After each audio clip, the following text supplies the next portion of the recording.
இதில் 98 நபர்களுக்கு 45 நாள்களுக்கு போதுமான 420 கிலோகிராம் அரிசி உள்ளது எனில் 42 நபர்களுக்கு 60 கிலோகிராம் அரிசியானது டேஷ் நாள்கள் மட்டுமே போதுமானதாகும். இது கலப்பு மாறல். ஏன்னா நம்மளுக்கு 3 டேட்டா கொடுத்திருக்காங்க. நமக்கு எந்த டேட்டா தெரியாதோ அதை வச்சுக்கிட்டு மத்த தெரிஞ்ச ரெண்டோட கம்பேர் பண்ணணும்.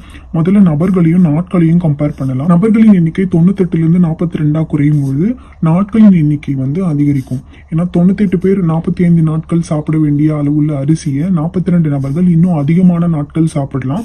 அதனால இது எதிர்மாறல். எதிர்மாறலுக்கு மாற்றம் இல்லை. அப்படியே 98/42 எழுதிக்கலாம். 420 கிலோகிராம் அரிசியை 45 நாட்களுக்கு சாப்பிடும் போது 60 கிலோகிராம் இதை விட கம்மியான நாட்களுக்கு தான் சாப்பிட முடியும். அப்ப இது நேர்மாறல். நேர்மாறலுக்கு தலைகீழியே எடுக்கணும். அப்ப 60/420 எழுதலாம். 21 2 42 1 3 3 7 3 21 4 7 98 2 7 14 6 7 42 3 2 6 1 3 3 15 15 நாட்கள்.